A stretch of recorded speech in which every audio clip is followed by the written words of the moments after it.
Hello everyone, welcome to the channel. We hope you're having a great day as opposed to a rough one. This video you don't want to miss. It's full of facts and figures, houses you should run away from, and homes you should look into. Stick around to the end, click like, leave us a comment, and please subscribe. That truly helps this channel grow.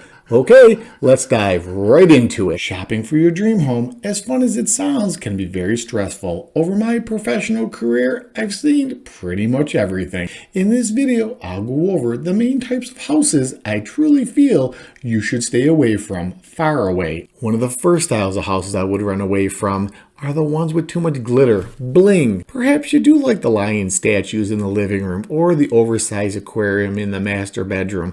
I don't know. But if you weren't going to actually pick those, let's say purchasing a new build, or if the house was designed from top to bottom by you, would you have put those in the property? If the answer, moreover, is no, then yes, then pass on that house because somebody has to remove all that material and then purchase the new fitting amenities, upgrades, your style, and then install them. So you can do a lot of the labor yourself, but you're still going to have to spend the time to do it and then the money to purchase what you would consider your style. So a lot of the things look great. Back in my days, of course I wanted a disco ball in the basement. Who didn't? Now, not so sure I would go with the mirrored walls and all of the lights. I'm a little older now. Sometimes I just want to watch a movie in peace, in the darkness, surround sound. That's what I would tend to put in the house if I was looking for one that was custom fit for me. Again, there are styles for everybody and there's no right or wrong, but you really have to make sure that all that glitters is your gold. A close second, properties that were purchased by investors. Flippers, as it were. Now, not all of them, and I'm not picking on investors. Some investors, when they purchase properties, do the bare minimum. I think the saying lipstick on a pig might be fitting here. They purchase a property and do the bare minimum, perhaps paint and carpeting. And yes, if you like new paint and carpeting smells, great. But that doesn't mean the rest of the property is in good shape, great shape, the shape that you want to buy a property in. When you purchase a property, whether it's your first home or investment property, or maybe you're a snowbird, if that property isn't solid, then you are probably going to have to spend time and money to get it done or get it up to your style. Just the thing called efficiency, meaning good windows. And that doesn't really pertain just to Arizona because here you want to keep the heat out. And maybe in other states where you have winters or colder weather, you want to keep the heat in. So good windows, good insulation, roof. How old is it? Is it in need of repair? Is it in need of replacement? These are all things that cosmetically could be covered up. And you want to make sure that if you pull the proverbial trigger on buying a property, it has as many things going right for it as opposed to things that need to be repaired. In my professional opinion, you absolutely positively should have a home inspection by a home inspector. I'd like to think everybody's out there doing the best for everybody, being kind, and you get what you give. The karma, the circle of what comes around goes around. But in the end, if you do, and I hate to use this term, but I definitely have to protect you. That's what this video is all about.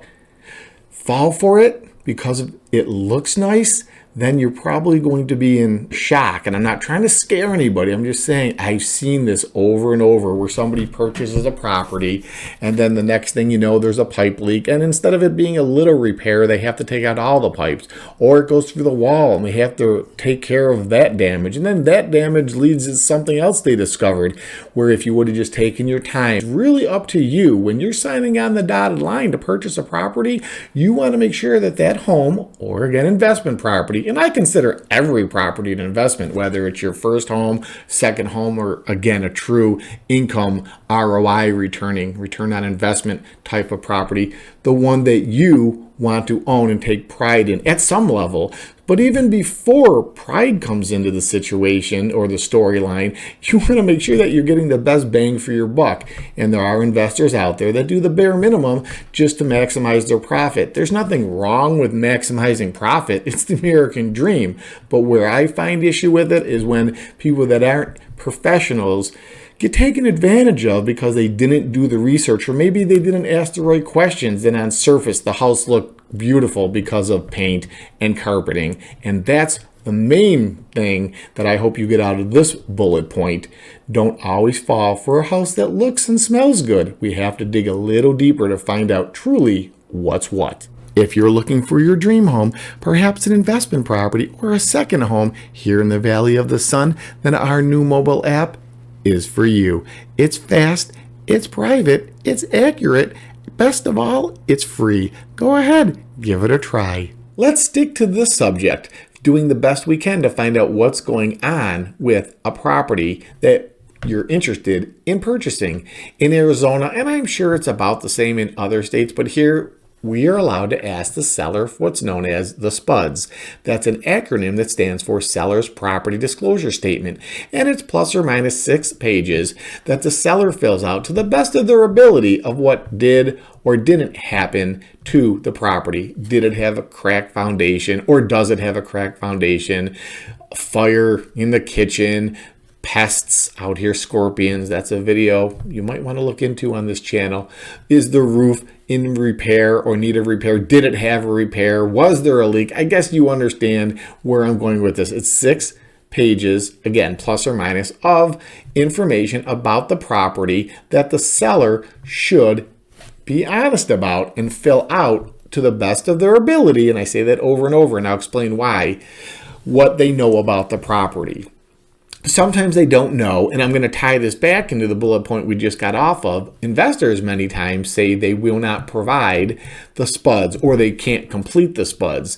And many times you will get a seller that checks off all the boxes. I don't know, no, who knows? Again, things that you want to know about that they just don't give you an answer for. Backing up the SPUDs is a form called CLUE. That's another acronym, standing for Comprehensive Loss Underwriting Exchange. That's a fancy way of saying call your insurance company, seller, and get us a sheet of paper or two that says what has or hasn't happened to this property insurance-wise under your ownership. And really what we want to do is take everybody at face value. Again, the SPUDs are supposed to be filled out properly, the best of the seller's knowledge about the house that they're selling. But to make sure that we back that up, the CLUE report should match the SPUDs. So, for example, if one of the questions on the SPUDs, which is there, was there a fire in the property, and that's checked off no, well, when the CLUE comes through to us and we review it, if there's never been a claim put in for a fire, the SPUDs match the CLUE, and onward we go with the purchase of this property. It doesn't mean, and I really want to hammer this home, that if in fact there was something that said never a flood on the SPUDs and the CLUE said, hey, they cashed a check for a flood, we have the ability to go back and say, did you forget to mention the flood that happened in the bathroom or the basement, etc.? And they have an opportunity to correct that. There's a safety, double safety check, in my opinion, the SPUDs and the CLUE, to make sure that the sellers are on the up and up for the sale of their property to a potential buyer.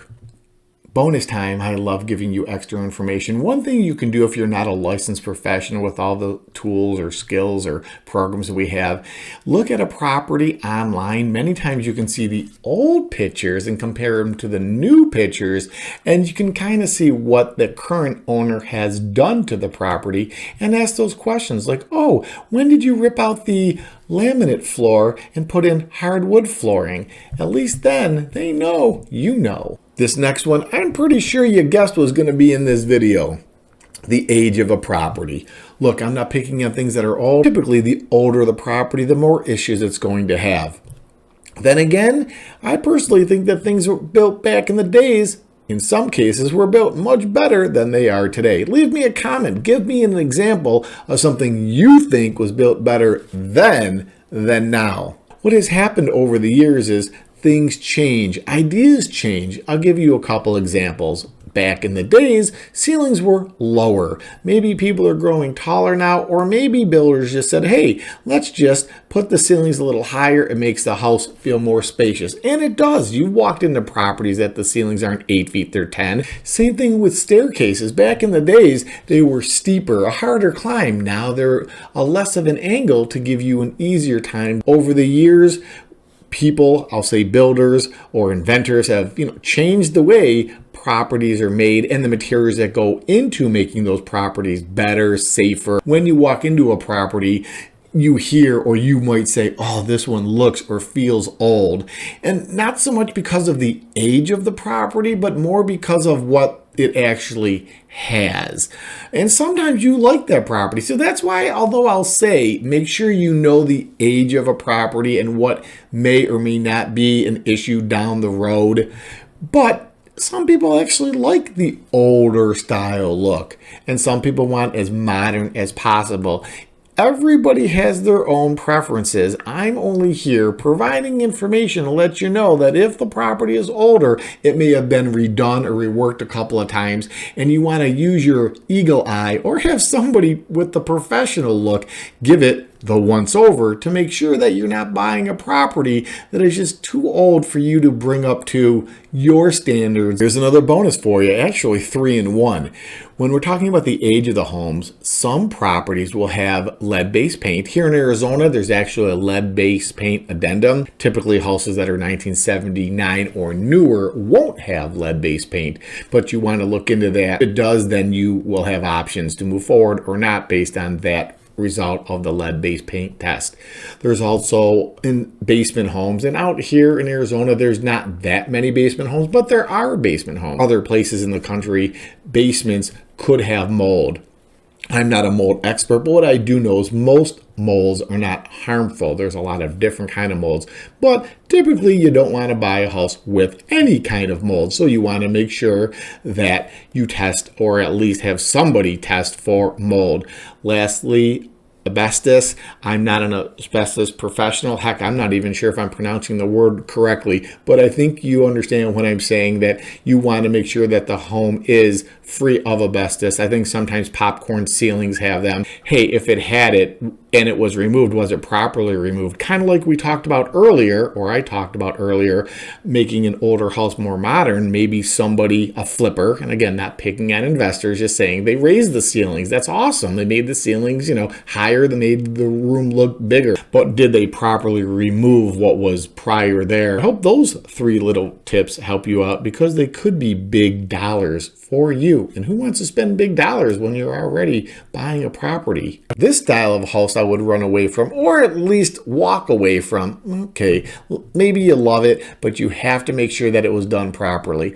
Are the styles of houses that have add-ons, perhaps one add-on, perhaps numerous. Let me give you a quick example.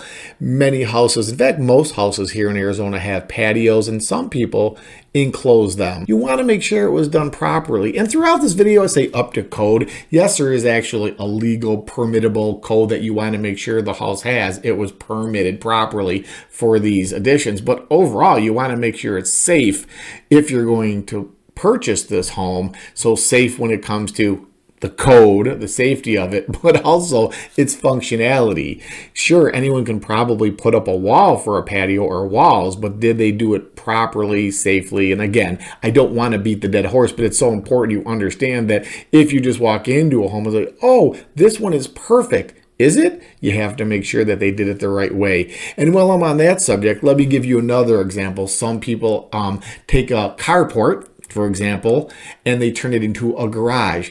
Relatively easy for somebody that has that skill set, but you want to make sure it was done properly. And you may prefer an actual garage over a carport, or many times you actually see that they made the closet bigger, or they made the closet smaller. Again, a lot of different modifications to houses could be done. Knocking a wall down, was it a structural wall? I don't know, but we need to find out before you purchase the property.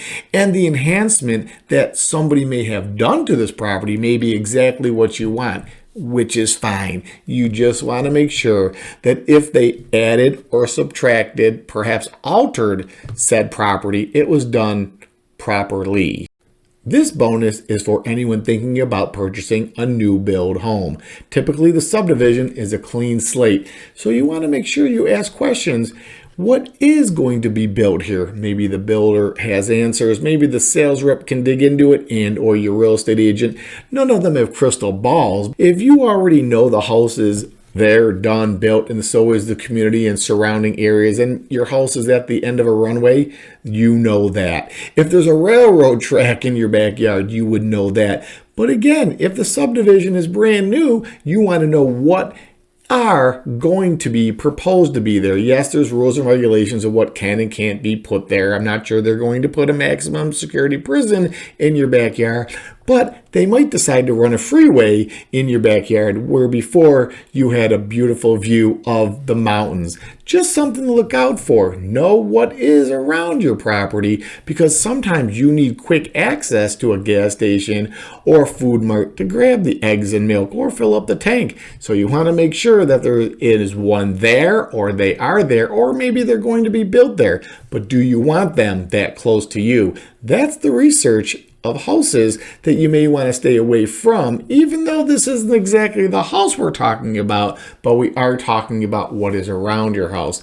And you definitely want to make sure you surround yourself with everything that makes you happy. Last but not least, and I mean it, because this one's important, so stick around a little longer. If you found value in this video, please click like, leave us a comment, and smash that subscribe button. It means the world to us. Here's the last bit of information on houses you should run away from, or at least do your due diligence to make sure it is the house that you can call home. We unlock a door, and people run right through the house to the backyard because it has a pool. And in Arizona, especially in the summer, having a pool is a good thing. But you have to look at the rest of the house. I've seen it so many times. They're in the backyard. Oh, look at the pool, the lawn chairs, the umbrella. This is going to be a great place to tan or do laps or whatever people do in pools.